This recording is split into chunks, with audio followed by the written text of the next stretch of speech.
Ram Krishna Hari. Today's question is, what if I don't have an ability to progress in this spirituality? So there are many people who always used to ask me that, see, we are in the practice, we are practicing the spiritual, and of course the sense control, the samabhavana, all is taste, everything. Of course, we are trying. Something, of course, we can able to achieve, but some of the things which we are unable to achieve, which means that we don't have a capacity or ability to transcend those kind of strong thoughts within us. So therefore, in such case, what can I do? So this is not my problem. So what can I do? Because I'm trying, but still I'm unable to achieve. How could you blame me? So this is the way people used to ask me. So what is the solution for this question? This is what the today's discussion. And of course, many of you have told that the person who talks like this is a man of what is that? Sluggishness. That means that he is a lazy fellow. Only then these kind of words will come from his mouth, or else he doesn't have a self-confidence within him, or else he doesn't have a trust in the spiritual knowledge. So this might be the reason why the people are talking like this. I can't, I'm unable to do it. Why you say like this? Because you are not ready to practice, you are lazy, or else even if you would have been tried it, but you lost your self-confidence immediately, and that is the reason why you may be talking like this. Or else you would have been expected the results very early. Anything through practice, the result will automatically come, but on of a sudden nothing can happen. But you would have been expected with ego that something should happen like a miracle, and that might be the reason why you are telling that I'm unable to do. Or else finally, if you don't have a trust in the knowledge of Krishna, automatically we talk like this one. So these might be the major reasons why the people are talking like this. Yes, of course, I agree with that. And one more nice answer is, the person who talk like this is a man who doesn't have any responsibility in his life. See, after all, one must try to understand that cleansing of our mind must be done by ourselves only. The likes and dislikes, the ego which has been imbibed by us only. And in fact, that can be cleaned only by us only. In fact, the God is the most powerful man, I agree. But that extraordinary power cannot cleanse you, because he has given freedom to you. And that freedom, with that freedom, by using that or by misusing that freedom only, we have cultivated ego. And now we have the only one choice, that we alone can remove that ego which we have cultivated. And therefore, we are the whole and sole responsibility to clean our mind. The God only guides us. Even the God cannot do it. When such is the case, you must accept this responsibility rather than saying that I'm unable to do so, I don't have a capacity. So these kind of words one cannot say, because it is his own responsibility. The God has never given any ego to him. The God has never made him dirty. You yourself become dirty. Now you yourself has to clean yourself. I'm unable to clean it because the dirt is very strong, that you made it. Now you made much more effort to clean it. That is your own responsibility.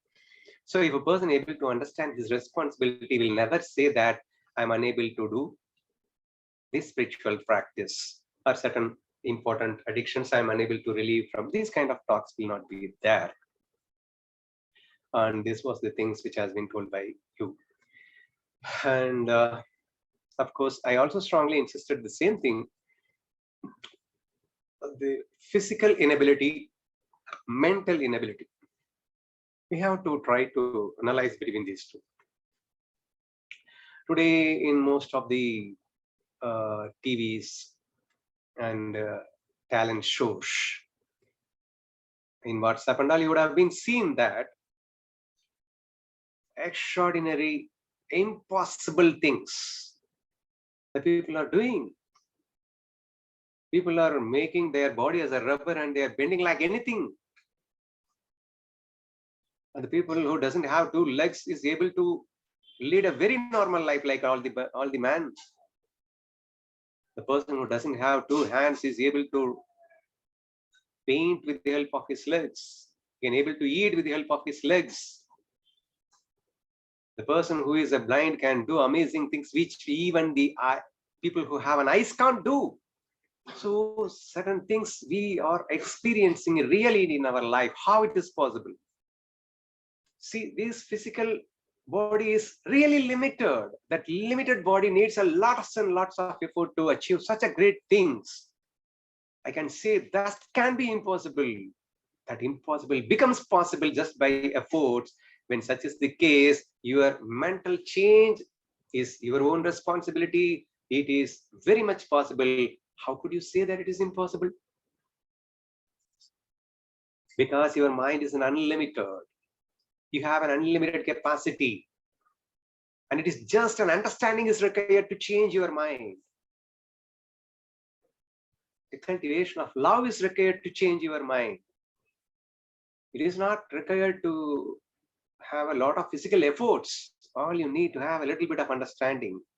The physical body is a stula. It is much limited. We need to have a lot of practices to mold itself. But mental body is a sukshma that can be molded in a second. But the people feel that that is impossible and that is difficult and all. How could it be? Changing a metal makeup is that easy when compared to the changing a physical makeup, physical setup. So if you are able to understand this one particular thing, one will never say that it is impossible for me, I don't have a capacity to do it and all. Nobody is going to talk, and they will automatically feel more happy to doing the tasks, number one.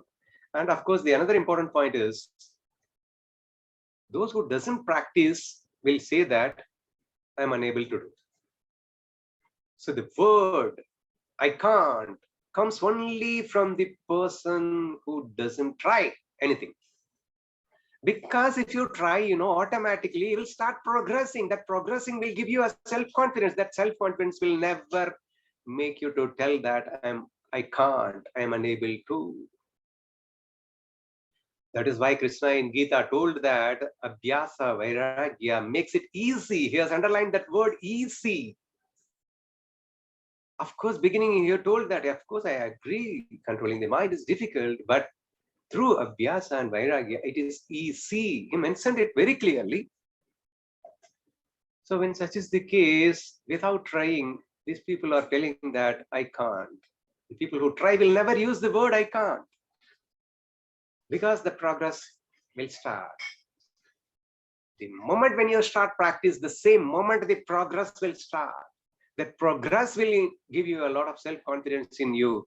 And no matter whether you're going to achieve it or not, that progress itself will give you a lot of bliss inside in your mind. That is the path of bhakti. The bhaktas will never aim for the moksha. They just enjoy what they do. The process itself gives a lot of bliss for them. The practice itself is give lots of happiness for them, and they assume that the practice itself is the goal. The sadhana itself is becoming a sadhya. So if people who really try and the trying, if it is accompanied with more happiness, then this problem will never occur. So therefore, let us not use the word I can't, and more particularly for the spiritual practices. Of course, if you say that I can't earn money, I agree. I can't go to that place, I agree. Because there has been governed by the innumerable number of factors. If we wanted to go to Chennai to Rajapalayam, it may take, you may try, but still the result is not in your hand. But as far as spiritual practices are concerned, 100% this result is only in your hand. It's not even in the hands of God. So when such is the case, having understood all these things, still we people should never use the word I can't in our mind. So therefore, the spiritual practices are much, much more easier than that of earning money and some other sorts of cultivating talents. Having understood this, let us put forth our effort with more joyful way, and that itself will become a goal of our life. And therefore, let us not use the word I can't in this spiritual practices.